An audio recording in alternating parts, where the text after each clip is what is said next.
What is up? How's it going? Welcome. BTC community, XRP community, DLT community, crypto communities, and all the communities out there. Guys, welcome to another DL Talk. Appreciate you guys tuning in. Happy Tuesday morning to you all. Guys, thanks already for the 3 likes and 2 viewers jumping on in. The Bullish Crypto Sniper and T-Cash in the house. Cheers to you guys. Appreciate you tuning in. Hope you guys are having a good start to your day, or good middle of your day, or good night to your day. Whichever. I just hope it's going good. I'm not a professional trader, not a financial advisor, and I'll never tell you what to do. Guys, thanks for coming in. Appreciate the blue crew. So what do we got going on here, guys? Looks like we get a little bit of red on the hourly. We'll see where this dip takes us going throughout the day and towards the daily close. But so far, BTC at 37K, looking like it got rejected at 40K again. We'll look at the charts for sure. We got XRP at 62.9, Dogecoin at 19 cents, DOT at $13, Solana at $27, XLM at 26 cents, Theta dropping down a bit at 548 currently. Yeah, a little bit of drop in the past 24 hours, but let's see what's on the up and up. Let's see what cryptos have kind of exploded. I think we saw Gala doing some things. Yeah, Gala back at the 2 cent range at 247. Some people are probably taking profits at around that range, man. But wow, great to see Gala. Remember, we were the ones calling for Gala at the bottom right there when it was hitting, what was it? 006, 005. That's a hell of a profit right there towards the upside for Gala. Great to see this bullish momentum coming in for Gala, and certainly hope that other cryptos can follow suit. We'll just have to see, and how time will tell. But yeah, nonetheless, great momentum right there happening for Gala. Hopefully we get a really big continuation of this move and we start going into possibly the 4 cent range for Gala, which would be amazing. Because if you look at the 24-hour high right here, 24-hour high was just a tad under the all-time high, right? All-time high at 357 right here. 24-hour high at 347, just a tad under. But we'll just have to see. It started selling. Some selling pressure started coming in around that range. That's for sure. But anyways, appreciate the blue crew tuning in. We got Crawfish XRP and 713 XRP in the house. What's up, guys? How you guys doing? So let's jump into the charts. We do have some news today, by the way. We got Swift Go launches low-cost network with 7 major banks. We got Congress holding 3 hearings today. Here's what to expect. Senator Warren urges Treasury Secretary Yellen to combat rising crypto threats. Binance and Russian Museum to tokenize Da Vinci and Van Gogh paintings. Kazakhstan to reportedly allow banks to process crypto purchases. And some things going on with Fetch that we'll look over. But here we are with XRP on the charts. Got our little bit of a pivot towards the upside. Looking like we're going to be hitting some overhead resistance here at around this range. Probably already dealing with some selling pressure right now, as you can see with the wick, the overhead wick right here. We'll see where this takes us. But charts, volume is going pretty well. RSI, not too much in your favor. MACD, we'll see where this MACD can take us. But buying pressure is starting to come in, that's for sure.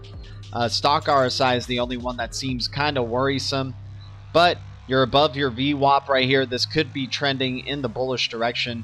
And I was looking in our history here to see if there's any kind of things that could be, situations that we could try to, prepare for. So looking at this formation right here, let me delete this overhead bar. Nope, that's not what I wanted. There we go. Alright, so you see a rise up here, dip down, a higher high, and then you crash down towards a lower low. You get a little bit of a hump before that crash down to the lower low. And if you look back in XRP's history, you got a little bit of a rise up here, rise up to a high, then a lower high, and then crash down, right? So we could be at this point right here for XRP, which could lead to the drop down to 27-30 cents range and then bouncing off the long-term support. This is a possibility. I'm not saying it's going to happen, you guys, because this formation also reminds me a lot of what's happening right here. You got to rise up, right? Higher high, higher high, dip down, little bit of a recovery,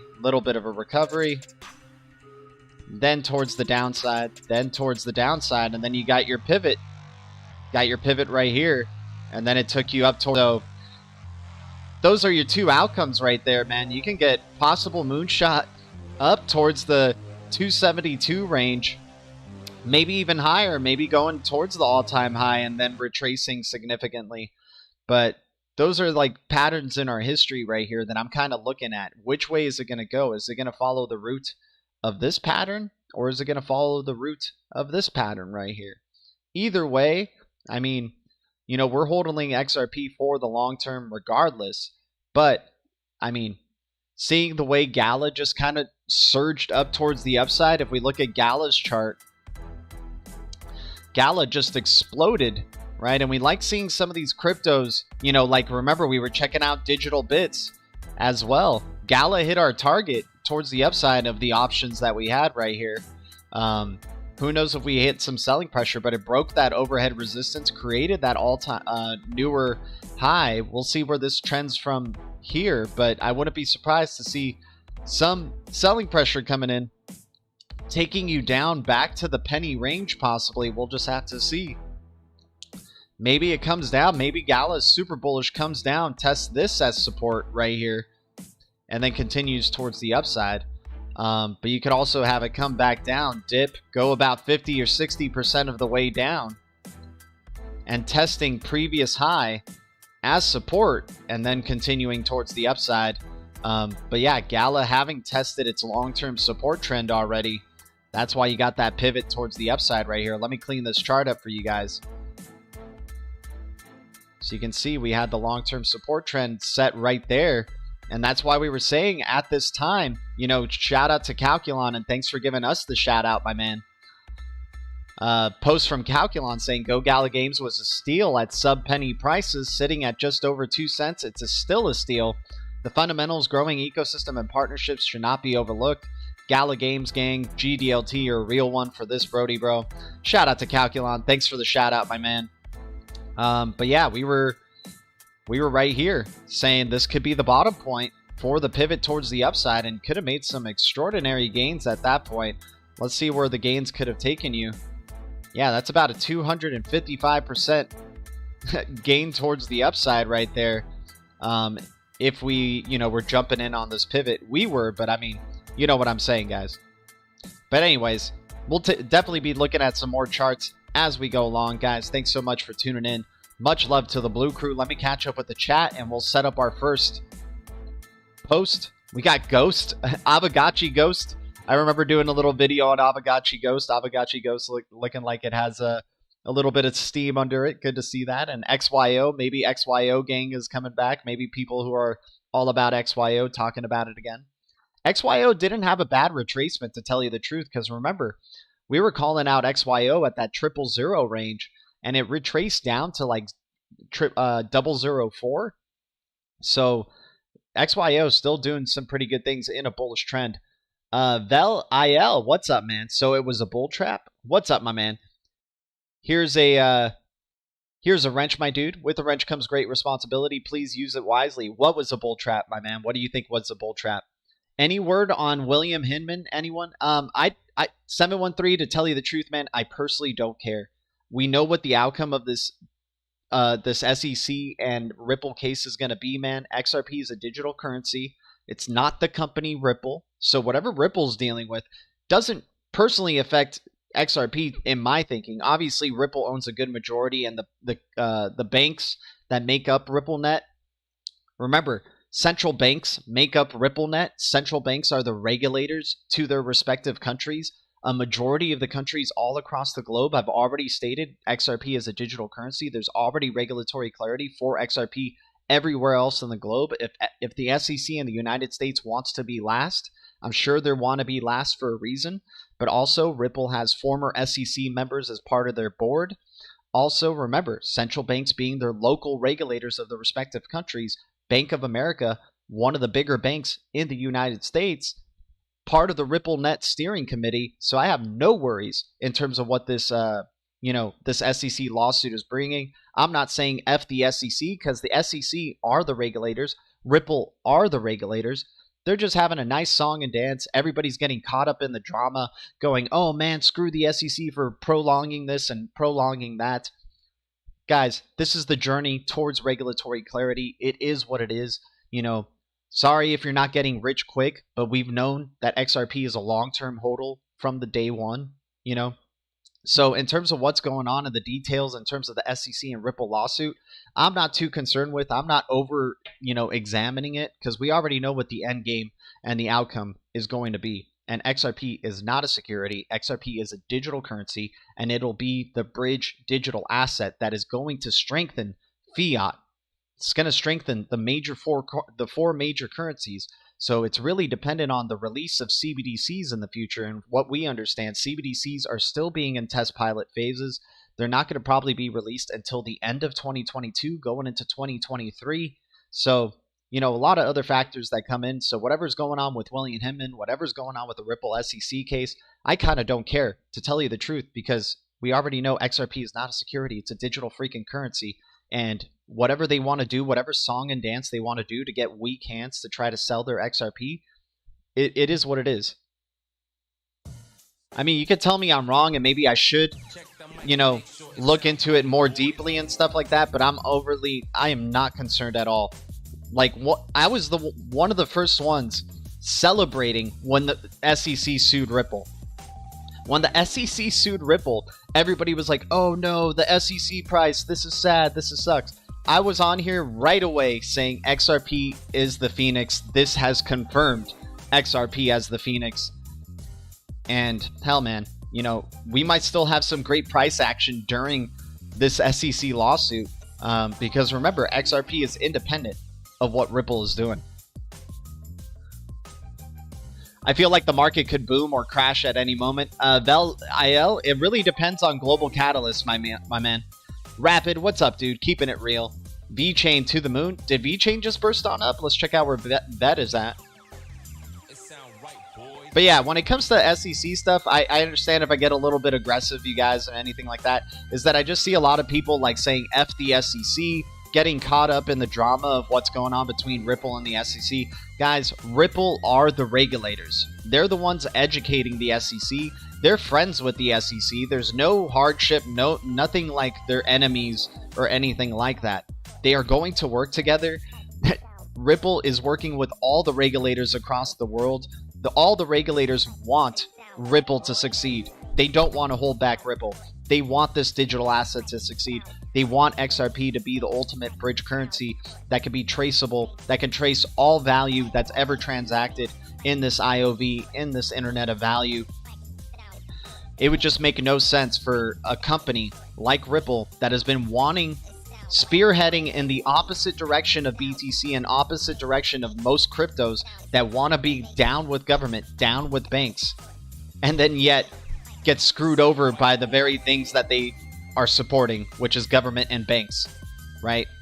It doesn't make sense. I don't see why people get so lost in the, that drama. It's all a song and dance. All a big song and dance. Guys, what's up, Focus Pocus? How you doing, man? I've been saying from the outset that the SEC lawsuit is a great thing for the whole digital asset class, and that's why you're here, Jobs Fury. That's why you're here, my man. Because Blue Crew knows what's up. We're not getting lost. We're educating ourselves in other things that the regulators are doing. We're not only just focusing, like there's people who just want to know what the update is every single day on the SEC Ripple lawsuit. We want to see what the regulators are doing on other fronts of the cryptocurrency space in terms of like other digital assets as well, because other digital assets that are connected to the XRPL, that are connected to the Interledger protocol, those seem important to follow as well, because we know the applications built on top of Interledger protocol are going to be the winners in this space. And if 99% of cryptos do go away, that means about 100 or so are going to survive, because there's thousands and thousands of cryptos out there that are either scams or not real. So maybe hundreds of them will. So we're trying to find what are going to be those other cryptos along with XRP that are going to be, interoperable in this crazy superhighway quantum financial system that is being built right in front of our eyes. XRP Leon, how you doing, man? Yeah, but it really depends, Vel IL, like for where, let's say for where XRP is and the direction that it could go, like those options that we just gave right here. This could be like maybe some big piece of news is coming very soon, towards the end of July, towards the beginning of August. This is where it's going to determine some global catalyst is going to happen. Some big piece of news you'll see that'll either tank XRP down to 30 cents or is going to shoot up XRP towards the, close to all-time highs, if not all-time highs, right? So we'll just have to see. I mean, we know that that's what the possible outcome could be. We do have layers to this. It's not like it's just going to shoot up right away. You're going to probably go in phases. You're going to probably go up to here, hit a resistance, come back down, right? Then go up to here, hit a resistance, create an all-time newer high, create a newer low, and then that's when you probably start getting some moonshot like type of fat candles coming if we're breaking towards the upside, right? But yeah, SEC Ripple case is a good thing for the space. I mean, it's not a good thing for the Wild West phase of crypto that we're in, the very immature phase of crypto that we're in, the very non-utility, highly speculative phase of crypto that we're in. But all in all, Ripple is educating the regulators. They've gone all across the world educating regulators about digital assets, telling them that they're working with regulators, telling them, partnering with central banks, wanting to work with banks, wanting to work with governments to boost their businesses, to boost their efficiencies, to help them evolve towards this quantum financial system. So I just I don't know why people get really worried about what the SEC is trying to do. It's just all part of the show. It's all part of the show. So much corruption, so many lies. It's time for new Viking Empire. No BS. If you have a problem, just pick up the swords. I hear you. Alchemist, Gary, are you here? Are you listening? I mean, Gary knows what's up. Dude, Gary's just a puppet, Alchemist. You know that, my man. He's just going to do what the central banks want them to do. Central banks are saying, hey, take a little bit longer because we have a plan to, we want to harmonize the XRP movement with ISO 20022 launch, right? And we know the ISO 20022 Big Bang migration. Who knows? Maybe there's a global catalyst that causes them to bring it back to the end of 2021. There's always that case. We should always be open to that.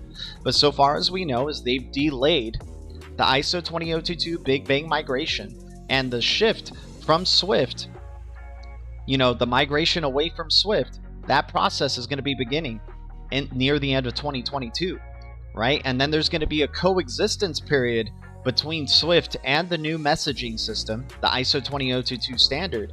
There's going to be a coexistence period from 2022 up until about 2027. Not saying that we have to wait for XRP gains until 2027, guys, but they have, especially with the powers to be and the really big wigs and the big money people, they play the long game. They're always planning things out over a long period of time, right? They got long-term goals. They're very patient, and we got to learn to be just as patient as they are.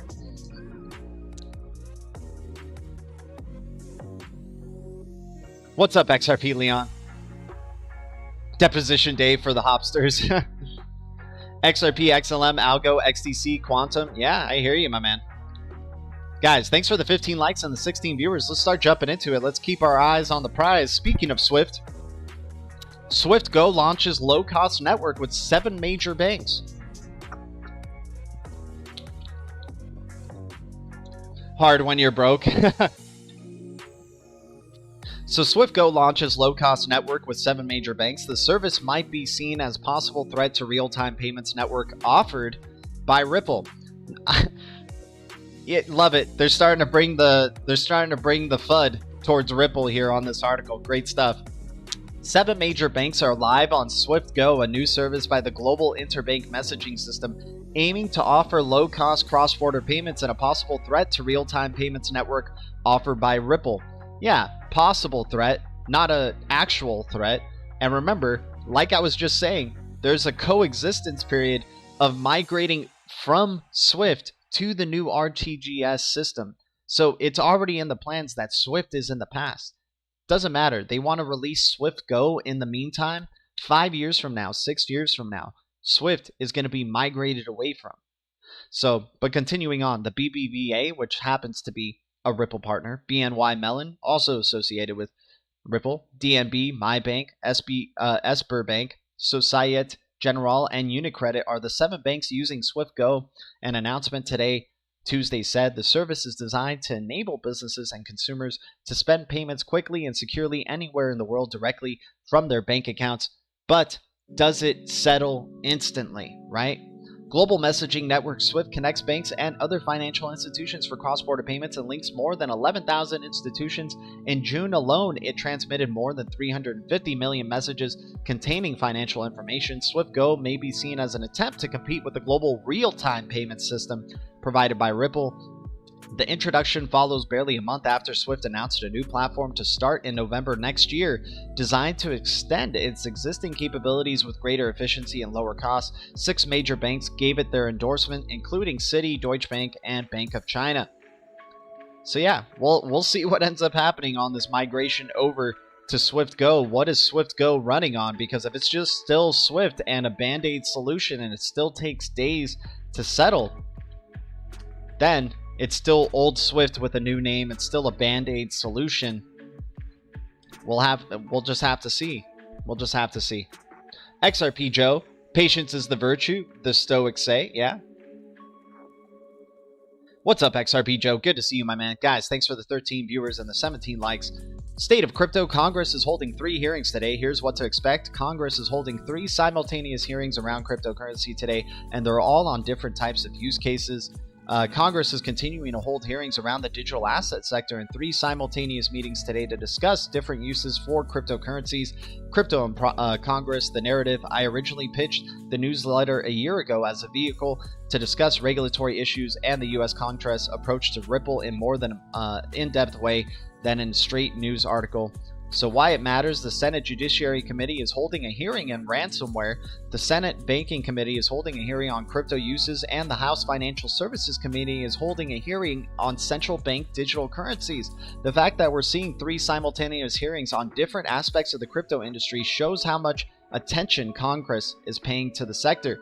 Each of Congress's hearing is starting at 10 a.m. Eastern, or about 30 minutes after the newsletter. Senate Judiciary, the Senate Committee will hold a hearing titled America Under Cyber Siege, Preventing and Responding to Ransomware Attacks. However, we know the regulators are eyeing cryptocurrencies as a payment tool for ransomware attacks, and this did come up during a House Committee on Homeland Security hearing last week. I fully expect crypto to come up again today, and it'll be worth paying attention to. We got the witnesses at this hearing are Richard Downing, the U.S.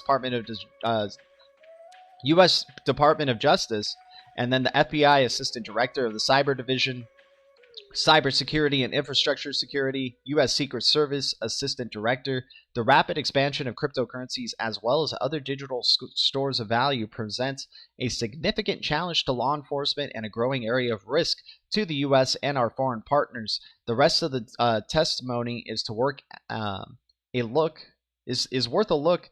The U.S. Secret Service has some concerns about how crypto might be used in money laundering. I imagine we'll be hearing some similar things in today's hearing. The House Committee on Financial Services hearing titled The Promises and Perils of Central Bank Digital Currencies should take a different track. A hearing memo raises a number of questions we've heard, including how CBDCs might address monetary policy and financial stability concerns, national security concerns, privacy, financial crimes, and cybersecurity concerns. The witness statements likewise focus more on policy concerns around digital dollar US CBDC than they do on arguments about whether a US issued crypto is even a good idea. In other words, so far it seems like this will be pretty substantive, right? So Senate Banking, also certainly not the least, the Senate Committee on Banking, Housing, and Urban Affairs has a host of hearing titled Cryptocurrencies, What Are They Good For? In other words, the three witnesses all have deep expertise within the crypto industry, whether as researchers or as participants in crypto-focused organizations. I'm looking forward to discussing cryptocurrency's use cases and the promise of decentralized technologies at the hearing. I think it's an important dialogue to have in order to ensure the future legislation does not have unintended consequences that could chill innovation in the space. Specifically, federal prosecutors are scrutinizing whether Tether concealed from banks that transactions were linked to crypto, said three people in direct knowledge of the matter who asked not to be named because the probe is confidential. So a lot of things happening, obviously, in Congress, guys, and this is why we like to keep our eyes on the prize. These regulators are heavily focused, it looks like, on crypto and trying to figure out what the heck is going to be going on. So changing of the guard right here, as you have an example of SEC to Gary Gensler. Alchemist likes this guy, right? Still keeping Jerome Powell around, still keeping Jelena McWilliams around. But let's move on to the next one. What's up, Thea D? Good to see you guys. Appreciate the 18 likes. Thanks for letting YouTube out there know what the Blue Crew is doing. Whatever Swift does with GPI, the Swift Go still doesn't solve the problem of trillions of dollars locked up in capital. Exactly, my man. Exactly. Because we know with XRP as the digital currency and the ultimate, with ODL, it allows to unlock all those dollars that are sitting in reserves in central banks that aren't being used, allow them to go back to their respective countries, and then just be able to use XRP as the bridge settlement asset to allow for these central banks to convert their currencies respectively. Yep, DOJ did call XRP a currency. Exactly. Did call XRP a digital currency. FinCEN and the Department of Justice called XRP a digital currency, and remember, when we've done some deep dives where we saw SEC and FinCEN form a certain partnership where the FinCEN would advise the SEC on digital currencies, and we already know FinCEN has called XRP a digital currency. So whatever this song and dance they're doing with Ripple, obviously they're not. If SEC is working with FinCEN, they probably already know XRP is a digital currency. So whatever this song and dance is, if this is the only way it can come to allow for mass adoption of this digital currency, to really open the floodgates, if you will, on XRP and speculative investment, along with also these central banks and, all their banking partners, all these institutions, ILP, all that, to really start using these products, then so be it, right? Regulation is the trigger. I like that, Alchemist. Exactly, my man. Exactly. So Senator Warren urges Treasury Secretary Yellen to combat rising crypto threats. Elizabeth Warren outlined her concerns about the cryptocurrency market in a letter addressed to Janet Yellen that was obtained by CNBC. Senator Elizabeth Warren has called on the United States Treasury as a comprehensive and coordinated framework for addressing risks in the cryptocurrency markets. As the demand for cryptocurrency continues to grow and then assets become more embedded in our financial system, consumers and the environment in our financial system are under growing threats. In Warren's view, an under-regulated cryptocurrency market poses a significant risk to hedge funds and banks. She also cited concerns about the use of cryptocurrency in cyber attacks and the threat posed by stablecoins. Within the United States, Senator Warren has emerged as one of the crypto's biggest detractors. In June, she described digital assets like Dogecoin as a fourth-rate alternative to real currency. Calls to regulate cryptocurrencies have grown louder in recent months due to the apparent rise in crypto ransomware attacks and the alleged environmental impact of BTC mining. Gary Gensler, the new appointed chairman of the securities regulator, told a congressional subcommittee in March that his agency only spends $325 million annually on researching blockchain technology. I mean, we don't spend any money trying to research blockchain technology here on this channel. So if imagine if we did spend $325 million on research, I think we would have a shit ton of research. So they're trying to make it seem like only $325 million researching on blockchain technology is like a small amount, but that's actually a massive amount of money in terms of trying to research freaking blockchain technology and then getting an understanding of what the hell it is. I don't know why they would say only spending $325 million. It's like, that's a ton of money right there for just the freaking researching of blockchain technology, right? Hell, I bet a bunch of you have researched blockchain technology without getting freaking $325 million annually to do it, right? And you guys know way more about blockchain technology. They absolutely know that the current XRP is a currency. They were just able to allege the previous sales of XRP as securities. Laughable if you ask me, but we'll see how it all plays out. But see, that's the thing, right? I feel like we know Ripple does everything with such an intent and such an understanding of regulations and how regulators will view certain things. So what if all these moves that they did early on were on purpose to lead to this case on purpose, so then they can get regulatory clarity in the biggest order, right? You know what I'm saying? Like, what if Brad and Chris Larson and what's going on in terms of how they dealt with XRP and whatnot was just a plan in order to get them through the door, right? Lord is King, man. Appreciate your enthusiasm and your knowledge of the alphabet, my dude. But I gotta say, I can't give you a wrench for that, my man. Can't give you a wrench for this type of stuff. So, you know, we're all happy about ABC, you know, your ABCs and stuff like that, and your, you know, you definitely got past the first grade level. But good luck, my dude.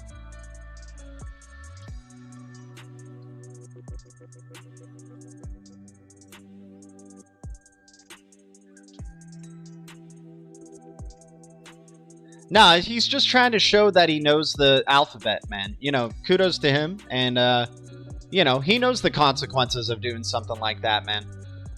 It's all good. You know, we'll give him a chance. We'll do a 300-second timeout. If he comes back at it again, you know, then, you know, that's why we got a room full of mods. You guys can just take care of the situation. You know. It's all good, guys. It's all good.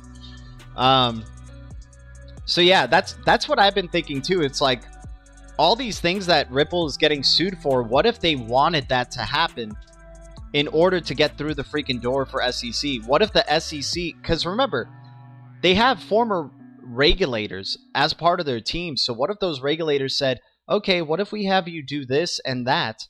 It definitely will elicit a lawsuit. But it can also be for the greater good. It's like lose a small battle in order to win the war, right? And that's what it seems like to me. Because we know Ripple is so, like, especially if they are made up of the central banks and they're made up of the powers to be and they have these ultra deep connections to all these things, then this was all thought out from the very beginning, right? Jesus is our friend, dude. Oh man, you have a really good knowledge of, you have a very good knowledge of the alphabet as well, my man. Wow. Very impressed. Very impressed.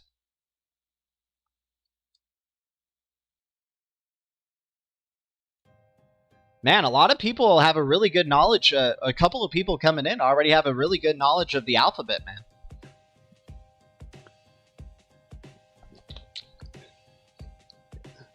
All right.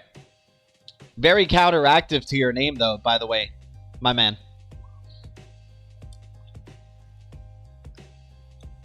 It's like, what's the point of, I mean, what's the point of dropping that in the chat when you know that what the consequence is going to be? I mean, okay, cool.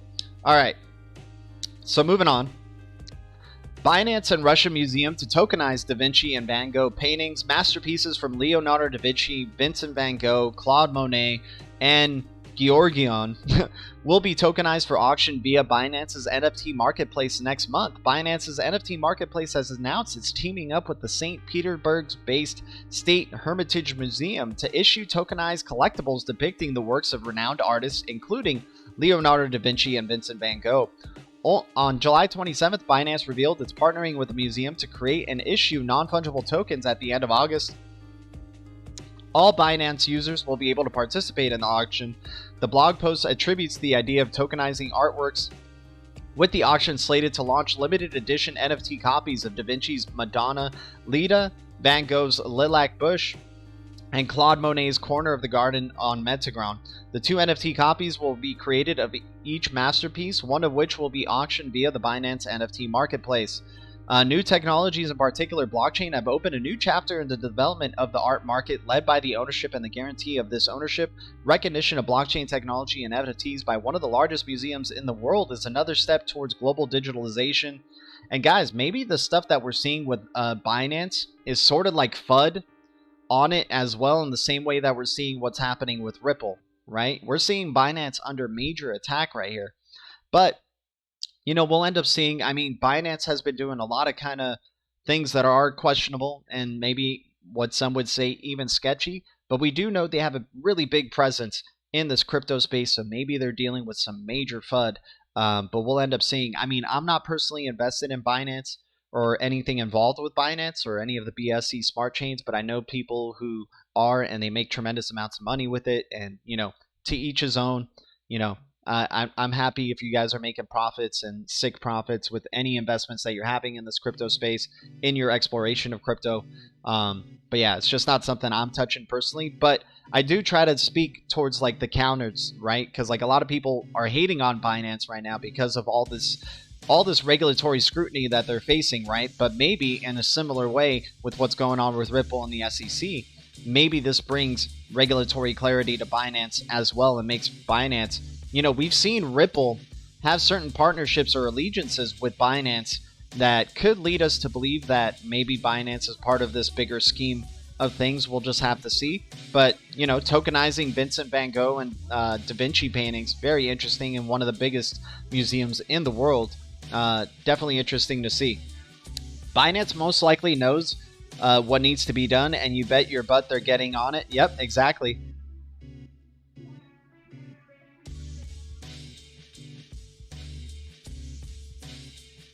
Appreciate your support, guys. Much love to the Blue Crew. What's up, Stovetop77?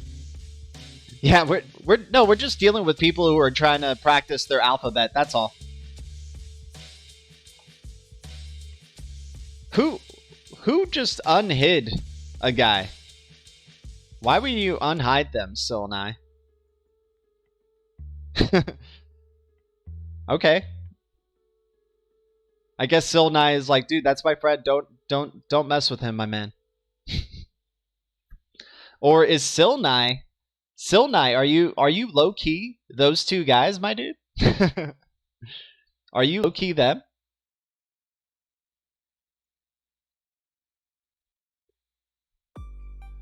All good, Silnai. All good, my man. New Titan 888, appreciate you, man. Yeah, we like to keep our eyes on the prize, and so let's continue doing it so we can get back to the charts.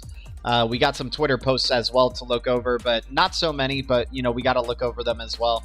So Kazakhstan reportedly allows banks to process crypto purchases. A new project in Kazakhstan aims to enable local crypto businesses to provide crypto investment services legally.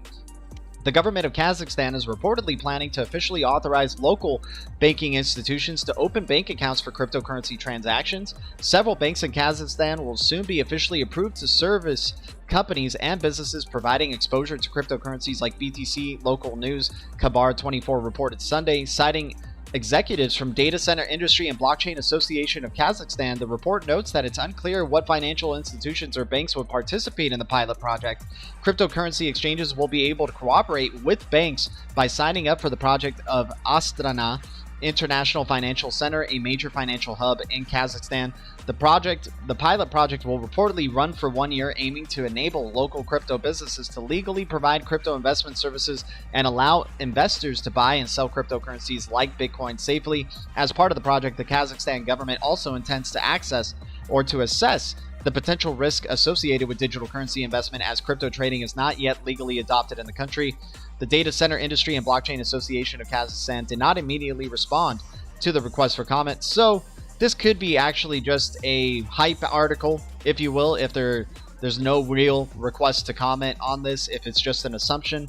But nonetheless, when we start seeing things like this happening in smaller countries, guys, maybe it tends to ripple out to bigger countries. Then I wouldn't be surprised if you do start seeing other countries start to reportedly allow banks allowing crypto purchases. But remember, and you already read it in this article, they would be testing this for a year, right? And what does that line up to towards the end of the year 2022? And what is happening towards that end of the year 2022?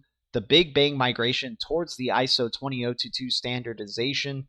So we'll see, man. I believe the face of crypto is going to look very, very different by 2023, especially with the Big Bang migration that's going to be happening towards the ISO 20022 standard. And the cryptos that aren't in line with the ISO 20022 standardization or connected to it in any shape or form, I think are going to suffer tremendously, because that's what's going to be the new standard for payments messaging that all the banks in the world are going to be on board of and are migrating towards, selecting real time for that ISO 20022 standard. So we'll see. I mean, they could do this test pilot if they want of purchasing cryptos, but eventually these cryptos, whether they're private or not private, are all going to be funneled through that ISO 20022 standard, because the ISO 20022 standard is doing for value what information container did for goods. You're going to be having that for value in this Internet of Value, this new quantum financial system. But anyways, let's go to our crypto Twitter posts now, guys. So those were the pieces of news that I was able to find, at least for the moment. Oh, Lord King came back out. Here, let me just hide Lord King. I gotta hide him. There we go. I fear that some of the residents of these countries like El Salvador are going to get wrecked with cryptocurrencies because of the timing of these markets and the high volatility that goes along with it. Sorry, coming in late trying to figure out what's happening. LOL. Bones TEP, you're all good, my man. Yeah, there's just some guys who are trying to show that they know the alphabet really well. That's all. But yeah, it's very interesting where you're seeing these smaller countries. But remember, they're also trying to bring financial inclusion to all these smaller countries, right? So yeah, right now they're going to probably get wrecked because they're going to think Bitcoin is the, you know, the next global store of value. And then they're just going to only be focusing on investing in Bitcoin, and then find out like, oh crap, this ISO 20022 standard, oh crap, POW doesn't work and is responsible for, actually that's part of our Twitter post, so let's just jump into it. Shout out to everybody in here though, by the way. Guys, thanks so much for your support. Thanks for the love, Blue Crew. Always good hanging out with y'all. So our first post right here, keep an eye out for FET and Fetch AI, you guys. Coinbase Pro releasing our FET USD order book is now in full trading mode. Limit, market, and stop orders are now available. And guys, we do like FET AI, Fetch AI, whichever you want to call it. And just remember, Fetch AI right here, the Fetch AI version 2 of the ledger, having migrated from Ethereum, the Cosmos SDK, and will offer full interoperability between Fetch AI's native token FET and other IBC compatible chains. Guys, this inter blockchain communication protocol is nothing to sleep on, especially if you saw our IrisNet deep dive yesterday. IBC is going to be massive. And the ERC20 token via gravity-based interchain bridge. We are going to have gravity decks coming out very soon for Cosmos. At mainnet launch, the ledger will be upgraded, including a decentralized random beacon. The integration with Tendermint will result in secure consensus, compact multi-signatures for reducing storage costs, and a slot proof-of-stake consensus that reduces computational burden and protects validators from operating nodes at a loss. So, you know, possible Coinbase listing may be coming soon for FET, and I wouldn't be surprised. Because remember, Atom, I don't know if Atom was the first, but it was definitely one of the first cryptos that was listed on Coinbase that you can earn staking rewards from, right? And so we love this Cosmos ecosystem, especially with IBC and the interoperability and, collaborations with the Interledger Protocol, the ILP. So we're expecting, you know, these IBC-enabled type of cryptos to maybe start getting some more love, to maybe start getting some more listings on crypto exchanges, maybe like Coinbase and whatnot. But if we see FET on Coinbase Pro, I can't wait to be able to see Iris on Coinbase. Can't wait to be able to see Luna is probably going to be coming soon to Coinbase as well, right? And other cryptos that are associated with IBC, associated with the Cosmos SDK and Cosmos in general. So we'll end up seeing, but I think this is really good news for FET, and definitely liking this project as well. Anything connected to IBC and connected to the Cosmos ecosystem, I'm speculating on. And FET already doing some tremendous gains, man. Yeah, dude, I'm really happy that we were thinking that we were closer to a bottom, right? Remember, guys, you guys remember, man, everybody was so panicked. And I just got to give myself a little pat on the back. You know, I usually don't ego trip too much. Or maybe every stream I do is an ego trip. Who knows? You guys could tell me, but yeah, just happy to see that we confirmed that lower low right, or higher low right here. Got the inverse head and shoulders going on and got that pivot towards the upside. We'll see where the upside goes for FET. But looks like you're hitting this overhead resistance right here. Could be a selling pressure time right here, but maybe that Coinbase news can carry it over the top. We'll just have to see. But you do see the wick down right here. Wouldn't be surprised if you see FET maybe come back down to the 23-cent range, 24-cent range before trying to get another pivot towards the upside. Anything that mentions interoperability, I hear you. How do you think that mentions interoperability? I'm looking very closely at it. Oh, here, let me check out what you guys are talking about here. Let me catch up with the chat. Never seen anyone hidden or blocked on the stream. I hear you, Bones TEP, but it ends up happening, my man. It is what it is. Guys, let me know how the connection is, and appreciate the 8 viewers and the 23 likes. I know it's not like clickbait material, and I'm not giving you guys any hopium and stuff like that, but appreciate your support. What is the migrant worker in El Salvador pies Bitcoin at the top of the bubble? That's my concern. Oh yeah, I hear you. How do you think that mentions interoperability? I'm looking very closely at it. Controlling my emotions. The next 2 years are going to be very emotional, which is what I'm going to be focused mostly on. Controlling my emotions. I hear you, my man. I hear you, XRP Joe. It's going to get it's going to be a tough test. I think half of this decade, half of, seeing 3 to 5 of these institutions, and that we know their tendency to look towards the long haul, right? Towards the long game. It's going to be very interesting seeing what type of global catalysts are going to be happening. That could sway our emotions, right? We'll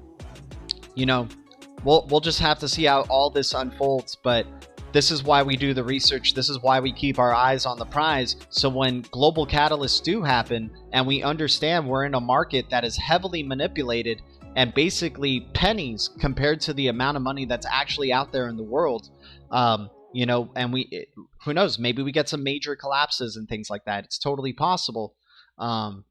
But, personally for me, that's why I have a long-term HODL portfolio, and that's why I have a TRADL portfolio. The long-term HODL portfolio is like a contract with myself going unless there's some specific high reason, like not a FUD article, but like legitimately a super negative thing about this crypto to let go of it, then that's when I'm going to be letting go. But aside from that, I'm holding the long-term HODL cryptos towards 2030, like really long time, because I think this decade in particular, and remember the shift began in 1221 with the Great Conjunction.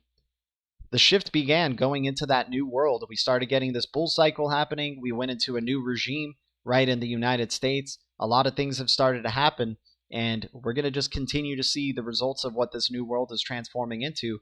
And sometimes with birth, things get ugly, right? It could get bloody sometimes, but we're going to be waiting until this baby's like a freaking toddler and then a teenager, right? It's very much like the 90s in the internet bubble era. Yeah, interoperability is definitely king. It's okay, XRP Joe, I hear you. DeFi is where it's at for passive income strategies and making money in this asset class while waiting on asset appreciation. Get amongst it, y'all. Exactly, Chops Fury. I mean, that's any of these cryptos that we do hodl, we're definitely trying to make sure that we're getting staking rewards or running a node. Because you do to mitigate to the extent you can, says SBF Alameda on FTX official climate pledge. There are only 2 major cryptocurrencies that have large energy usage, and it's Bitcoin and Ethereum. Proof of work is where all the energy usage comes from. Saying SBF Alameda right here. Sam Bankman-Fried on CNBC. Pretty crazy, right? We got MasterCard is adding a cryptocurrency and blockchain track to its Start Path Incubator program for the later stage startups. And check it out here, Mintbase and Uphold Inc. are included in the first cohort. So congratulations to Uphold Incubator program right here. Guys, a major connection right here together with Dwala to ensure that millions of payments occur smoothly and easily each day. Coming out from Finastra, we know Dwala is involved with Mojaloop and the Interledger protocol and some other partnerships as well, along with Hydro. Shout out to the Hydro community right there. So Dwala and MX now collaborating together to make payments smoothly, easily, more efficient, right? Dogma, sorry if I butchered her name there. My apologies, but soon I'll be live tweeting the FCD Dems hearing on the promises and perils of central bank digital currencies. So if you guys want to catch up on, the news we were just reading in terms of what Congress is doing, there you go. Here, I'll share this tweet with y'all if you guys want to check this out. Dan Pena calling another Black Swan event coming? Oh, man. Well, hey, man, his call for Bitcoin going to zero still got to happen, right? So, makes sense that another Black Swan would probably come. I mean, I don't know about you guys, but I get the vibe, and it's just me personally. Maybe it's just fear or something, right? But you guys know I believe the future is bright. But I feel like right now we're like in a nostalgia period. Like we're remembering what things were like before 2020, right? And I think reality is going to come back sometime soon, where we realize we're still in this situation that we're in. You're already seeing other countries, especially in Europe, the lockdowns are getting more intense over there, right? And people are starting to riot. Not saying that that's going to happen here in the US, but I really feel like we're right now kind of...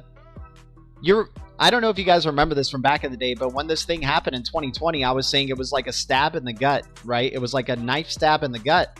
So at first it hurts, right? It's out of nowhere.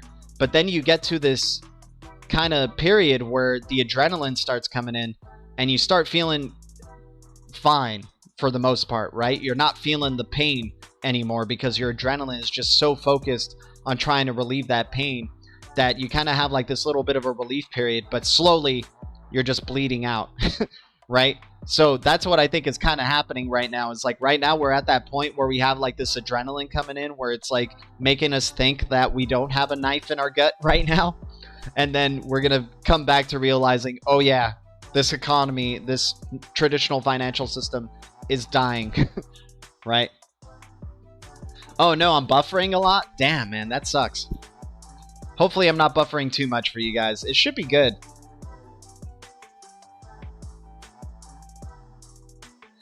Can you explain impermanent loss in regards to osmosis zone?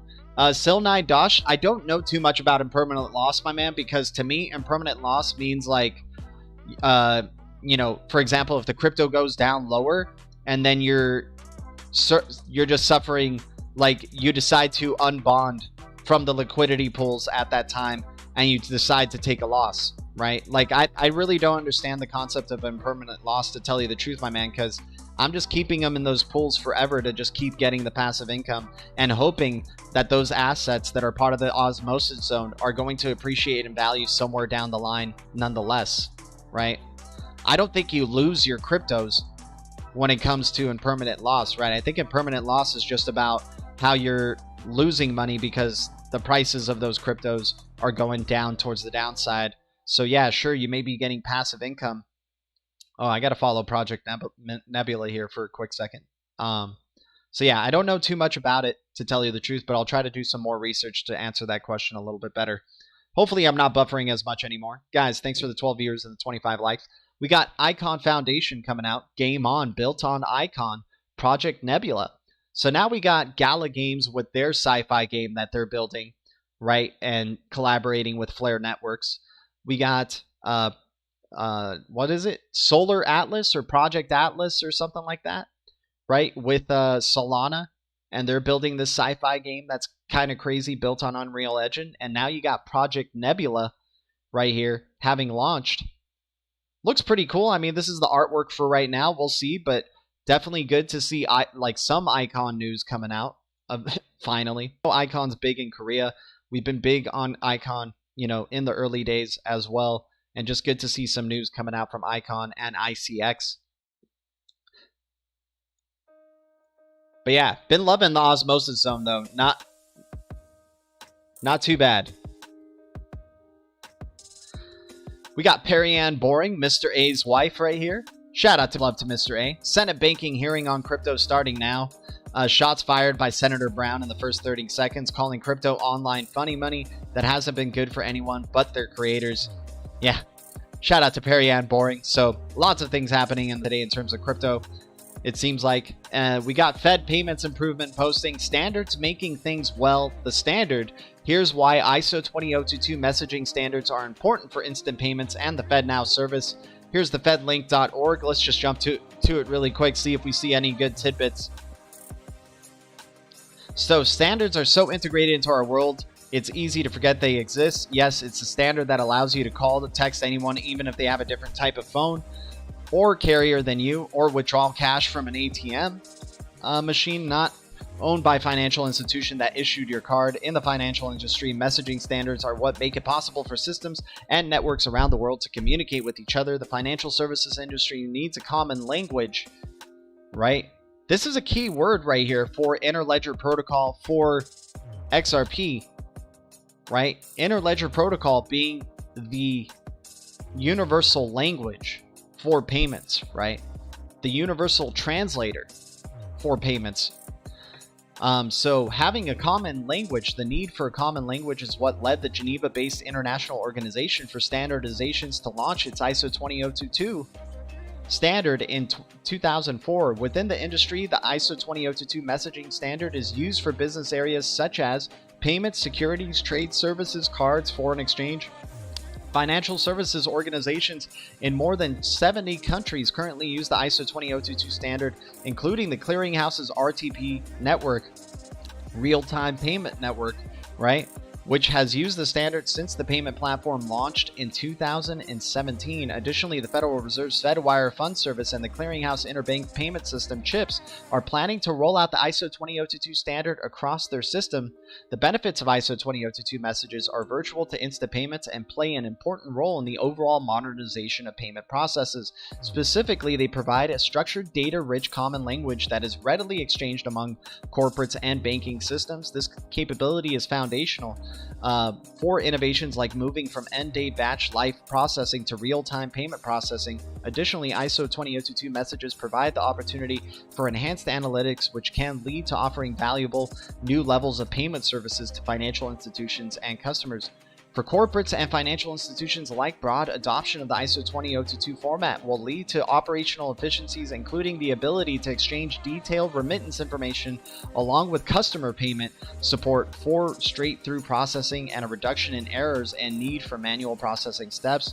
So getting ready for ISO 20022 and the FedNow service, broad industry adoption of the ISO 20022 standard, and the benefits of its highly structured data made it logical choice for the FedNow service. The Federal Reserve upcoming instant payments infrastructure, and because ISO designed the standard to meet the needs of future innovation, it will be able to support the FedNow service as it evolves and adds capabilities to help the payments industry prepare for the FedNow service's 2023 launch.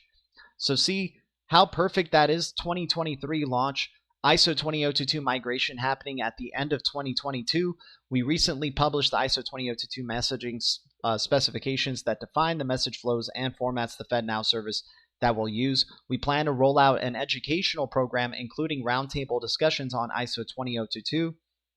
So now we're still in the educational phase, even going into 22 and the end of 22 when they start the migration. It's just the beginning of the migration, and there's going to be a coexistence period during that migration of ISO 20022 post 2022. So we'll just have to keep an eye out and see, but this is why we like keeping our eyes on the prize, guys. ISO 20022, it's so essential to keep ourselves informed on what the hell's going on with ISO 20022, because we know it's going to have a significant impact on crypto, on what and the cryptos that are involved and participating with the ISO 20022 messaging standard. So for cryptos that are, compliant with ISO 20022, maybe there's a reason we're not seeing just crazy price movement in those cryptos because we're not in the ISO 20022 phase yet. Maybe when we start getting into ISO 20022 and the migration is happening, that's when we start seeing some money really flowing into these cryptos that are ISO 20022 compliant. But who knows? You know, the future is bright nonetheless. So let's go back. Once again, shout out to Calculon. Thanks for the shout out, man, on Gala right there. Kevin Cage. I mean, it's kind of just what we were saying before, like 2 weeks ago, right? Is like people's sentiment changes so quickly. When they see a bunch of red candles, they think, oh, we're in a bear market. It's just going to continue being bearish. We're going to go down another leg, all this stuff. And then when they see big green candles, they're like, oh, never mind. We're bouncing back up from here, going to all new all-time highs. Send it all, right? That's what people say. So that's why we try to control our emotions and just try to see what the charts are telling us, try to see, you know, what the news is telling us, and then try to make informed decisions. Oh, no worries, man. Impermanent loss is basically when the asset price changes for whatever asset you are using to provide liquidity and a liquidity pool compared to when you deposited them. Ah, I hear you. What's up, good looking? How you doing, man? Here's the wrench, my man. DLT, hi, Peter North here, old adult film star. Okay, right on. Right now, our adult film industry is buying up Bitcoin at an alarming rate. Weird stuff. They must know something, got more money in the adult film industry than the government. I mean, yes and no. Like adult. Okay, so remember, we were just talking about ISO 20022 standard right now, right? So Bitcoin is succeeding very well in the traditional financial system as a hedge against this traditional financial system. But with ISO 20022, with the coming quantum financial system, it's going to be a whole different ballgame, right? So right now, currently, yes, in a traditional financial system, BTC, Bitcoin will rule and be freaking amazing. But once we start going into that quantum financial system, once everything starts getting funneled through the ISO 20022 standard, that's when it's a whole different ballgame. And I think that's what a lot of people are underestimating, because it's good to be open to new possibilities, right? So I could see right now that people are thinking that what's happening right now is just going to continue happening for years and years and years. The money printing, right? The quantitative easing that's going on, right? The way the traditional financial system is now, everybody's assuming that it's just going to be this way for the next 10 years, for the next 5 years, or what have you, right? But we're open to the possibilities that possibly the payment system is going to shift and change dramatically, and that's what they've been building. These central banks have been building. The creators and regulators of value, mind you, the central banks, the governments, the controllers of monetary policy, right? So what they say goes, and they're the ones who are making this evolutionary shift to the new quantum financial system, where they may seem like they go away, but it's really an evolution where central banks become the vault of this internet of value, and they're going to be custodying all these cryptos. Remember, the amount of money in this market right now, just a little over $1 trillion, it hit $2 trillion. It's still pennies compared to all the money that's out there in the world right now. Crypto still has a tremendous amount to catch up with to actually be a real threat to banks and governments, right? And we're, you know, in my perspective, I don't know about you guys, but I don't believe banks are going to be going anywhere. I don't think governments are going to be going anywhere. I think they're going to evolve.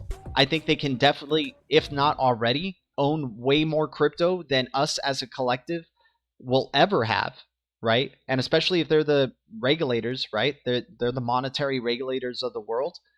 What they say is going to go, right? So whatever cryptocurrency or whatever digital asset that they determine is the best digital asset for, you know, payments for themselves to make them richer, they're going to go with. Sure, maybe BTC is in their basket of currencies. They're going to have way more BTC than everybody in the world, right? They're going to have way more XRP than everybody in the world. They're going to have way more XLM and so on and so forth, right? So in this ideology or thought that we can bring down the banks, we can bring down the governments because of our investment in crypto, I just think it's a total, you know, it's like a pipe dream. It's like you really, like, remember, it's only like $1 trillion that's in this market, and we're comparing it to what's the amount of money in the world today? A quadrillion? Like, these regulators can come in and stampede this freaking market if they want. And the funny thing is Bitcoin investors are hoping for these institutions to come in and start showering this freaking market with money, right? So then do you really think that these institutions are going to be going away, that these banks are going to be going away, that these governments are going to be going away if you're hoping for them to come into this space to pour all their money into it? Yep, digital dollar is definitely coming, my man. And this reminds me of yesterday. I was watching On the Chain Live, and he had an interview. They're doing OG week, and they interviewed Sam I Am from To the Lifeboats. And shout out to Sam I Am, long-term crypto, crypto YouTuber, and a lot of people like him. And just shout out to his channel.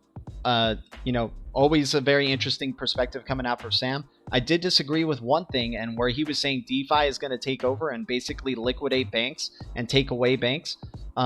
Banks can provide DeFi services. What's stopping banks from providing DeFi services? What's stopping banks once they shift over to ISO 20022 to be providing these DeFi services, especially when everything is going to be funneled through the ISO 20022? Everything is going to be monitored through the ISO 20022 funnel and standard.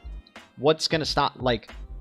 These central banks are going to become the vaults of the internet of value, right? So the direct bank to customer relationship, all that friction is going to be seamless. You're not even going to be thinking that you're dealing with banks. You're going to totally think you're independent of these banks, but really they're the ones who are allowing you to transmit that value to begin with, right? Remember, they want everything to go digital. All these banks, all these governments want everything to go cashless. They want everything to go digital, right? So it's all going in according to plan for them. So the idea that banks are going to go away, I don't think so. No offense. If anybody here is an anarchist, this is just my perspective. You could totally tell me that I'm wrong, that banks are going to crash and they're going to go away. They're going to go, and die. Then I wonder where all the gold is going to go, because central banks own a majority of the gold in the world. I wonder where all the gold is going to go if the central banks die, if they crash, right? He who controls the spice controls the universe. Yeah, we got Dune coming out. So, but yeah. So that was one of the things I just didn't agree with. But, shout out to Sam I Am, and I thought that was a really great interview that Chip did. But I really don't think banks are going away, And the funny thing is I think Sam supports Ripple and XRP, but yet thinks banks are going to die. So, how does that work? How does Ripple and XRP succeed, but yet banks die? it conflicts, right? So that's just my perspective.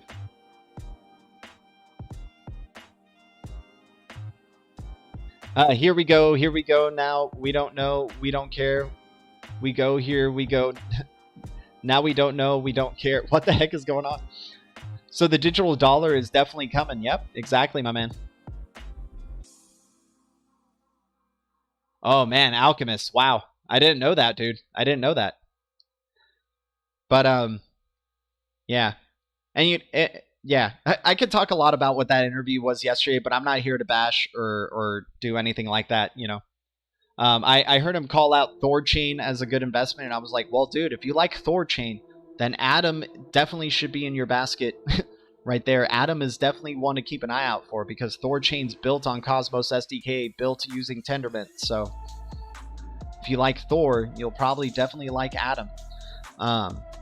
We got Ion token posting. Dear Ioneers, make sure to grab some Ion before upcoming Sif Chain. Remember, we've been telling you guys about Sif Chain and what's coming out with the Omni DEX. Inspired by ThorChain and then built on Cosmos. And remember, core developers of ThorChain left ThorChain to work on Sif Chain here, this Omni Chain DEX. So it's going to be very interesting seeing what can happen right here. And then we got Gravity DEX coming soon. IBC launch. Our community research revealed that 17.605 Ion are out there out of 21,000 are currently unclaimed. So there's still a lot of Ion to be claimed yet. And I've been trying to stack up Ion to try to get at least one full Ion, if not two. And then, just let it be from there. But using my passive income from the Osmosis Zone to try to accumulate Ion, without a doubt. Shout out to Notorious XRP as well. Looking forward to his next project or next release as well. But yeah, let's go back to the charts here, you guys. Shout out to everybody here in the stream. Much love to y'all. Can't believe Fetch AI just went up to 35 cents like that, man. Good to see those type of gains, without a doubt. Really nice. Let's see what's going up in the past hour here. We got Unlock, we got Ant with Aragon, The Key, Light Cash, Ghost, Avagachi. Anchor doing some things, going up to 8 cents. Nice little burst for Anchor in the past 7 days. LTO, guys, remember LTO, ISO 20 crypto right here that nobody talks about, but we'll definitely continue bringing some awareness about LTO and what they're doing, right? Civic doing some things up to 27 cents. Elastos getting back up above 230, 26. Much love to the Blue Crew, by the way, guys. I know I get a little egotistical and whatnot, but you know, just all the love and nothing but good intent, you know. And you guys can always feel free to tell me I'm wrong or I'm perceiving things or reaching too much or anything like that. Always open to hear other people's opinions.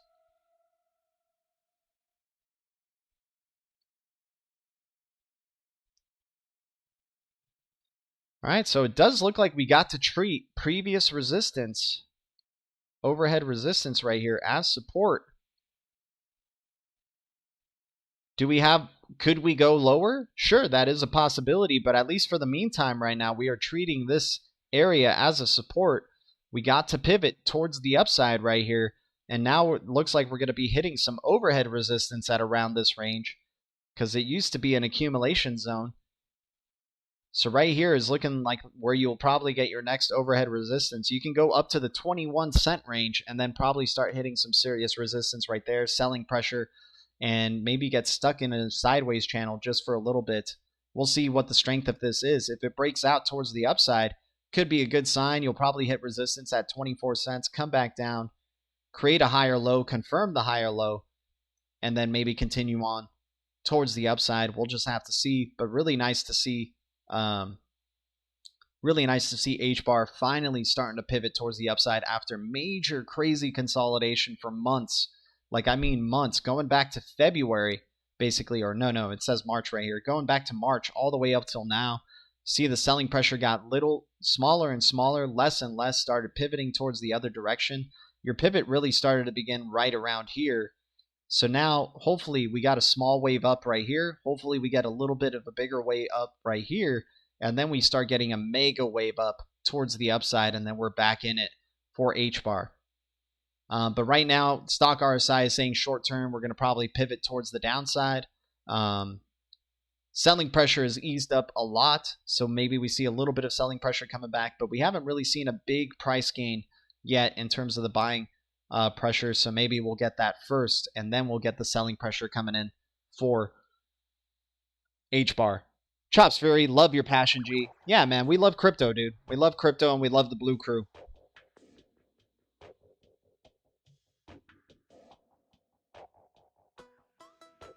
So the decentralized system will be essentially become centralized. Well, it's going to be, yes, but it's going to be under the illusion of decentralized, like its strength.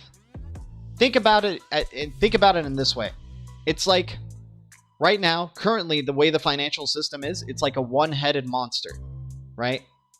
But they're going to cut that head of the monster, and then all of a sudden, 2 heads are going to grow out. They're going to cut those 2 heads, 3 heads. So it's going to become like a crazy hydra, a multi-headed monster. And so the government will be decentralized, and it's going to find strength through decentralization, right? These central banks are going to find strength through this decentralization. Because right now, them being centralized, the central banks, having the centralization only allows them to make transactions amongst trusted parties. But now when you start bringing financial inclusion, you start making all the banks follow the standard of ISO 20022 or joining the Ripple net or joining whatever consortium that Corda and whatnot. You're going to start having them, you know, be part of that multi-headed monster. So no matter if you cut down one head, this other head's still going to exist. The system's still going to be rolling on. So if anything, they're getting stronger. The centralization is going to be perceived, is going to be evolving towards a decentralized world.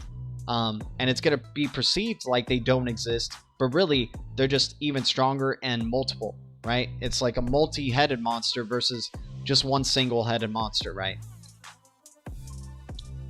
Hopefully that makes sense to you, my man. You know, that I get it, like, but there's always going to be some sort of centralization, my dude. There's always going to be some sort of centralization. I mean, even like some of the biggest developers in this space have said that, sorry, give me a second. Even some of the most, what's it called? You know, biggest developers in the space have said that decentralization is more of a goal. Like full decentralization is like perfection. It can't be fully achieved, but you can get really close to it, right? So here's one guy that I think Phil Donahue, I think that's his name, DTCC. He does a great speech right here. I don't know if that's his. Yeah, here we go. I think it's in part 1. Yes, this guy. Let's listen to this guy's speech really quick, and I'll cut it up in between so I don't get copyright. Blue Crew probably remembers this from like the early days of that when I was streaming, but this is a really, really big clue. This guy, Don Donahue, let me give you guys a little bit of context of this guy who's going to be speaking, and it's this guy on the left right here, right? This guy, Don Donahue, and you're going to be hearing what he says.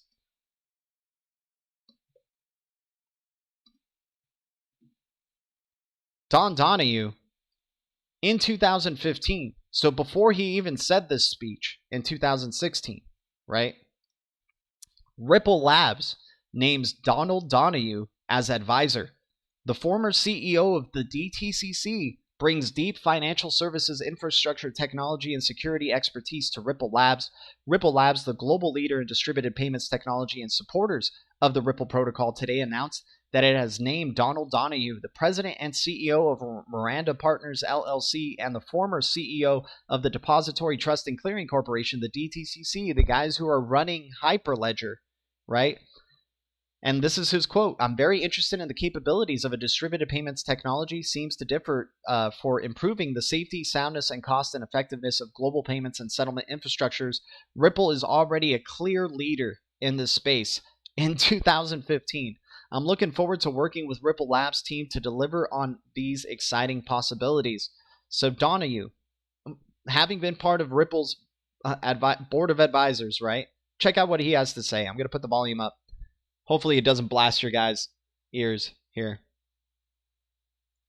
Yeah, just stay tuned, my man. Listen to this.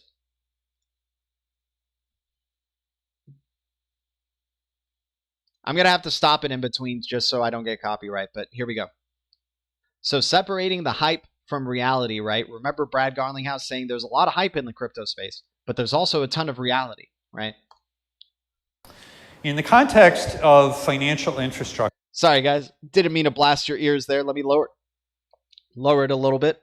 Blockchain technologies could process financial transactions by validating, giving effect to, and recording those transactions in distributed ledgers maintained by multiple parties. In distributed ledgers maintained by multiple parties. So Ripple, the Ripple net is made up of multiple members, right? Continuing on. I'm just trying to stop it in between his speech here, but here we go. All these technologies provide both for a shared database, a ledger, and shared rules that govern the validation and recording of transactions. Shared rules that govern for the validation of transactions. And if you guys look here, right here in the middle is the current head of this DTCC, Robert Palatnik, and he's also one of the heads of Hyperledger. And then right here is David Rudder from R3, right? And R3 having had that settlement with Ripple to custody a good amount of XRP, right? And also XDC connections and also Atom connections, right? Because of Corda and IBC. But let's continue forward, and Algorand connections as well. But let's continue on. One significant differentiator is whether the shared ledger is open to anyone as a potential validator, as in the Bitcoin case, or whether validation of or access to the ledger is limited only to permissioned parties. So the question is, should this shared ledger be open to everyone in the world, thus everything, all information being public to everyone, or should it just be applicable to certain, permissioned parties, right? So that's why you have a lot of like things like XDC and XRP, for example, being kind of like this hybridization of an open, like it's open to the certain extent that you could verify the proof on the blockchain in an open public way, that it is on a public ledger, but not everything is public to everyone to see, like customer information and so on and so forth, right? But continuing on. But in any of these approaches, the entities maintaining copies of the ledger use an open validation methodology to ensure the integrity of each transaction that is processed. And there is transparency over the ledger, permitting other parties to independently assess its integrity. This concept of sharing the ledger arguably creates greater flexibility for the processing of transactions, reduced expense, and other benefits. So having a shared ledger that all these permission parties are part of, like central banks, you already saw it, helps reduce, allows for more flexibility, reduce costs, et cetera, et cetera. There are many other contemplated applications for blockchain technologies, including creating financial assets by means of so-called smart contracts, in which the covenants and payment flows associated with the asset are embedded in code that is executed on automatic rather than through an agent's intervention throughout the asset's life. We may get into some of these visionary concepts as to how these technologies can be applied. So kind of referring to Ethereum there, right? As Mike alluded to, I was in his position as the CEO of DTCC throughout the financial crisis of recent years.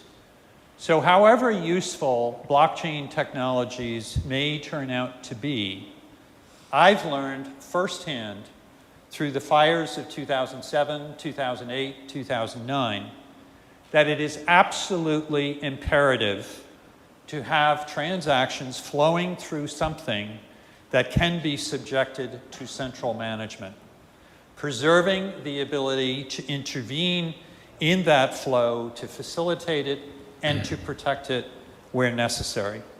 So necessary to have a form of centralization, right? Because of course the central parties want that, right?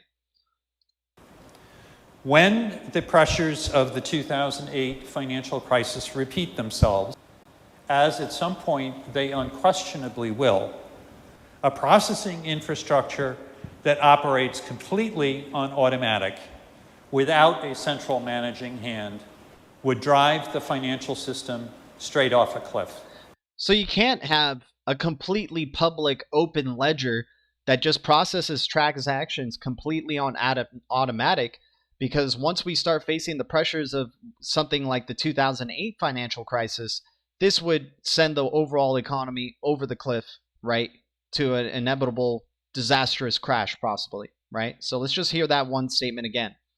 And remember, this guy's on the board of advisors of Ripple, or was on the board of advisors for Ripple, and saying that Ripple is clearly the leader in this space. Automatic. This isn't some crypto YouTuber telling you. This isn't some Twitter YouTube or Twitter crypto person telling you. This is freaking Donald Donahue, former CEO of the DTCC, board of advisor on Ripple. I don't know if he's still on there, but you know what I'm saying. And especially at this time, he probably was. That operates completely on automatic without a... Let's hear this statement again, because this is really important to understand that, yes, decentralization is a goal, but it's never going to be fully achieved, right? Especially if banks and governments are still going to be around, right? At some point, they unquestionably will. A processing infrastructure that operates completely on automatic without a central managing hand would drive the financial system straight off a cliff. Preserving a central managing hand as an essential design component has to be part of any implementation scheme. And that implementation scheme is going to be the ISO 20022 standard that's going to allow for all the central banks to become vaults in this Internet of Value, to become the ultimate intermediary that is governing all the exchange of all value across all the whole world, right? XRP Haas, what's up, man? I love that statement, my dude. Here's a wrench, my man. With the wrench comes great responsibility. Please use it wisely. XRP is going to 250 minimum by 2025. Hey, man, that would be amazing. And you can't go wrong with patience and investing into all the ISO 20022 coins. Love it, my man. You're going to fit well, very well with the Blue Crew here, because that's all we like to talk about, man, is that ISO 20022 standard. Noah, Donna here. What's up? And Alex, LOCSC. I don't know if you guys are just spamming and stuff, so I don't know if I can give you guys a wrench just yet. But, you know, what's up? How you guys doing? Thanks for tuning in. Anime Wolf in the house. What's up, my man? Anime Wolf is excited. He's keeping his eyes on the prize as well. Shout out to you, my dude. Thanks for tuning in. Much love to the Blue Crew, guys. Thank you guys so much. And Ronye West, I really hope that answers your question to a certain extent, my man. That you could maybe achieve full decentralization in other cases, but when it comes to the banking system, when it comes to monetary policy, and when we're dealing with value and all the money in the world, central parties are going to be involved, and they're most likely going to just be working together to create this ultimate, central party that's like a multi-headed monster, right? And maybe that's why there's a possibility that, like XRP Haas is here is saying, that there's multiple ISO 20022 compliant coins, right? Because maybe they're part of that multi-headed monster, just in case one of those ISO 20022 coins doesn't succeed. The other one's still around to help funnel and, implement the standard, right? I'll share this link with you guys. This is a really good thing to watch, especially to revisit. It's an oldie but goodie back from 2016. There's like 3 or 4 parts to this. I would recommend looking at it if you guys want.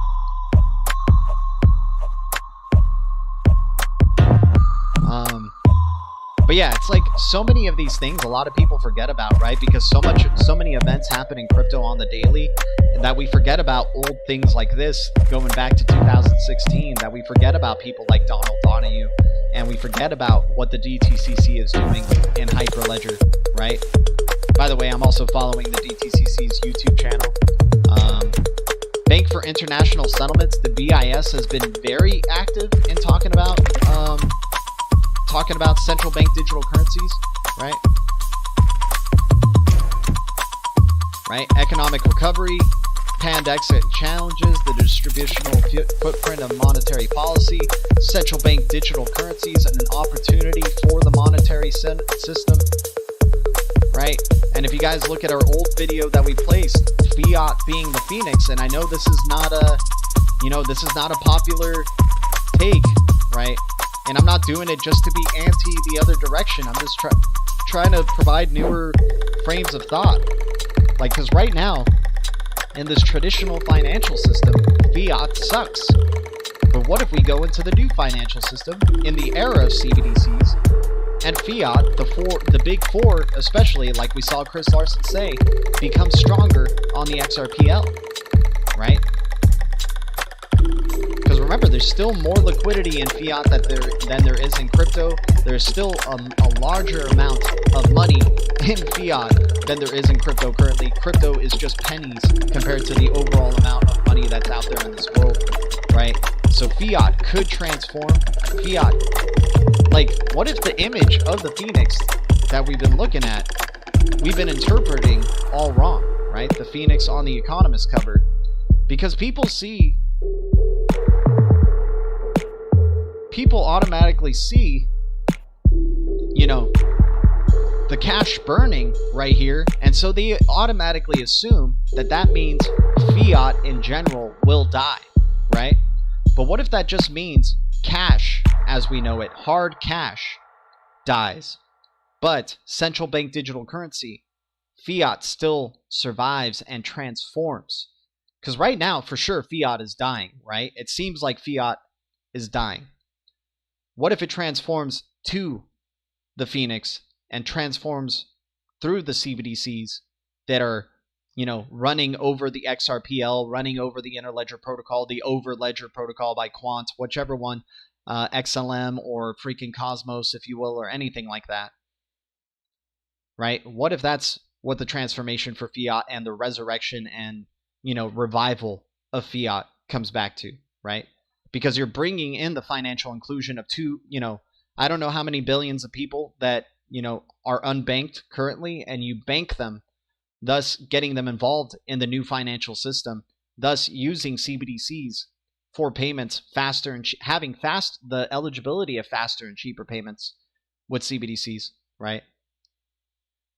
And the funny thing is, people think this is the XLM thing. It could be XLM, but if you look at Cosmos as well, Cosmos actually has a closer correlation in how that looks on the coin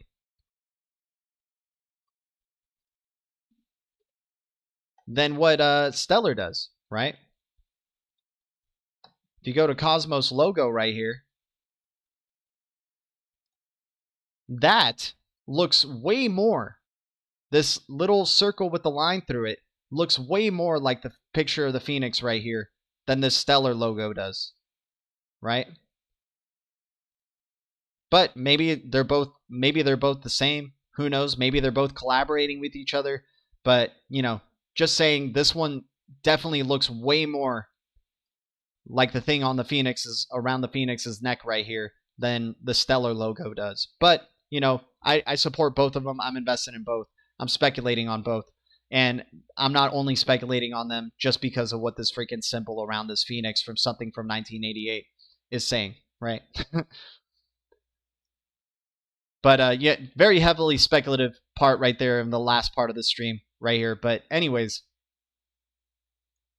so let me catch up with the chat. If you guys have any questions before I tune out, just let me know. But, it's a very interesting exploration into the space that we have, without a doubt, and it's a lot of fun. It's a lot of craziness for sure, and it can really drive people. If I think it's so important to be informed in this space, so you can really make, especially if you're hoping for financial freedom or anything like that. I think it's very important to know this type of information. But anyways, guys, thanks to the 6 viewers. Thanks for the 32 likes, everybody. I guess the 6 viewers got turned off with the Phoenix speculation there. Or a lot of the viewers got turned off with that. It is what it is.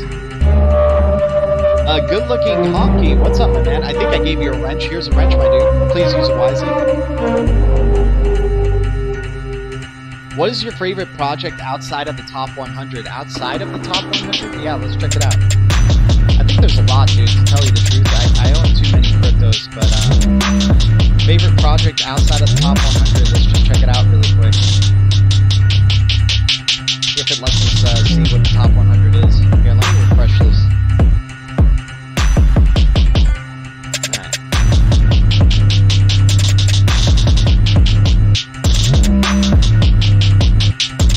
Okay, so there's the top 100. Okay, outside of the top 100. What do I like?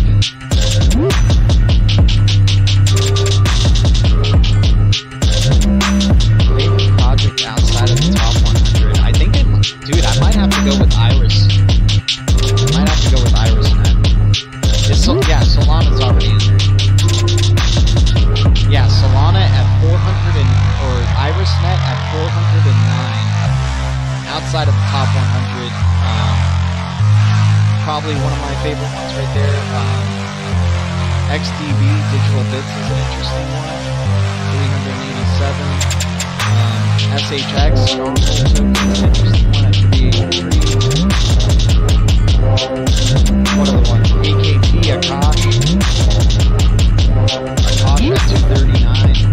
Definitely like what Akash is doing. I definitely believe it will probably be able to peak into the top 100 sometime in the future. Yeah, I would say those are some of my favorite projects. DVPN, Sentinel. At 1,019, Jesus Christ, that is super low. Yeah, this project's really killing me. I love, and we gotta save some time for deep dive on Sentinel right here. DVPN, this one's a doozy. INT Internet node token I've been getting more and more into as well. Under a penny right here. 738 hasn't even started any semblance of a bullish cycle or party whatsoever. But very interesting connection to the People's Bank of China. Building on Tendermint consensus. E-Roland, one to keep an eye out for as well. SIF chain in that 3,430. Climbing back up to 18 cents right now. All-time high was at 224. Guess I had a major burst for the short term. Let's not even count that. Yeah, you've already been in the $1 range for this coin before. Could be interesting. 40 million supply. Yeah, E-Roland, SIF chain. Definitely want to keep an eye out for. Yeah, those are like a handful of the ones that I'm interested in. Clayton's interesting as well. Clay. 98 cents currently. Bones TEP, what's up, man? Thanks for the $5 donation. Much love to you, my man. Oh, snap. I'm so sorry. I'm so sorry, you guys. So sorry. My gosh. Okay, well, I was just saying Akash, Sentinel DVPN, Internet Node Token. What else? Ah, oh, dang. What else was it? Let me see. Let me see if I can go backwards. Yeah, SIF Chain, Internet Node Token, Sentinel, Akash, Stronghold Token, Digital Bits, IrisNet. I would say Iris is definitely one of my favorites outside of the top 100. Akash, for sure. Akash with, like, right now, what you can get in passive income by staking Akash and staking, what's it called? Sentinel DVPN, you can get 50% APY staking on those. And then Osmo. Oh yeah, wait, is Osmo finally on here? No.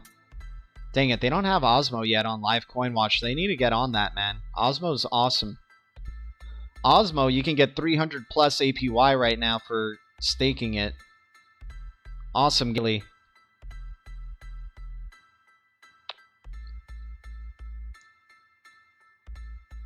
Is Hedera out? No, Hedera's not outside of the top 100. I don't think. By the way, Bones, did you get to make it into the cup? Did you make some of the donation into the small cup? I didn't get to see. Yeah, let's go to Osmo. Yeah, Osmo currently at 164. All-time high was around $8 though, so not a bad, you know, area right here. Basically close to where it launched, the price that it launched. It was like at 90 cents or something like that. So it's up, went all the way down to about 130 from the major retracement that we had, all this bearishness. And this, you know, this token came out during this bear cycle, so I'm interested to see once things start picking up again, what's going to be happening for Osmosis. But, you know, 1 billion total supply, and you get 300% for staking it. That's pretty awesome, not going to lie. And then Ion, the governance token of Osmosis Zone right here. Yeah, 1,932, not too bad, considering it was at like 3,000 or so, and a super low supply, 21,000. Yeah, I love the Osmosis Zone, man. Osmosis Zone's really good. I wonder if we could check the price for Osmo now. Nope, still can't do it on the trading view here. Let's see where Akash is at. Shout out to the Blue Crew, by the way, guys. Thanks so much for tuning in. I know we're going a little bit over time, but we just like hanging out with y'all. Nothing but net G. Okay, nice, dude. You made it. XRP Haas sent. Yeah, it's called DVPN now, but it was sent when it was on Ethereum. So that's another project that migrated over from Ethereum over to Cosmos, as well as FET, right? FET. So we did bounce off a crucial area of previous, you know, support, resistance, and treating it as support. Long-term support trend getting supported right here and pivoting around this range. So looking forward to what we could see, start seeing from Akash and hopefully a continuation of a journey upwards. If not, maybe we go sideways for a good bit. And if we break down below this previous area that hopefully we're treating as support, I think this is your next level towards the downside if we do go, and it's going to take you towards about $1 per AKT, which would just be insane to see again. But so many things that lined up really well. We were calling it at its bottom before the pivot right here. All the charts looked really good for it. And it was at the 78.6 deep retracement level. So we definitely were happy to see this short-term pivot towards the upside. We'll see what ends up happening with the Kosh from here. But yeah, nice little short-term pivot nonetheless. Where can I get that? Where can you get what, my man? XRP Haas. Which crypto are you talking about? Sam Layton, I know. I appreciate it, man. I'm so sorry, you guys. I am so sorry. I tend to forget that. So sorry. Skitty Mole, dude. Long time no see, man. Good to see you. Loud noises. Yeah, I got to see. I see. Yeah, XRP Haas, man. I mean, I just look around the crypto space like a long time. Okay, yeah. If you want to know how to get Osmo, we have a video on our channel that you can check out of how to get Osmo and start staking for passive income. And you can compound the interest as you want.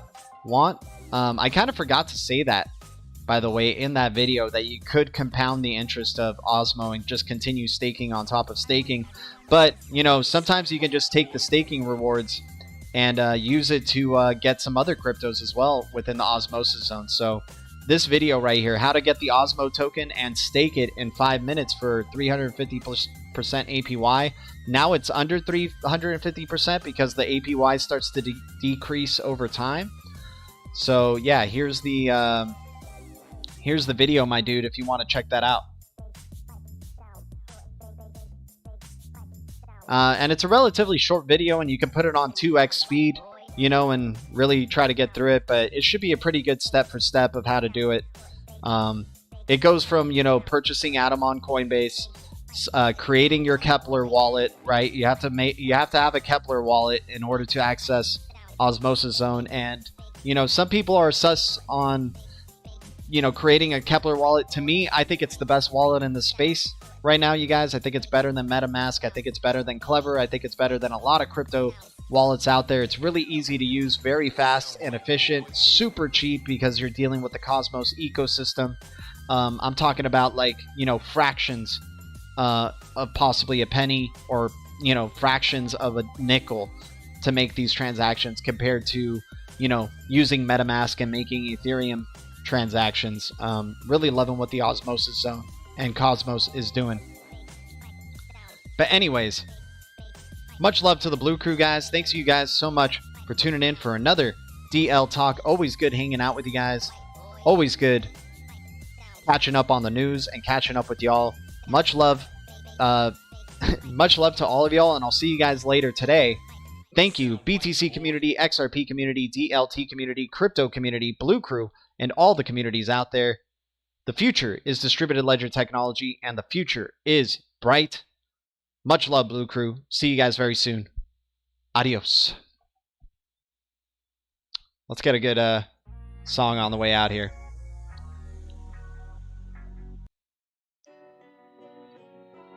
All right, guys. Peace out. Thank you.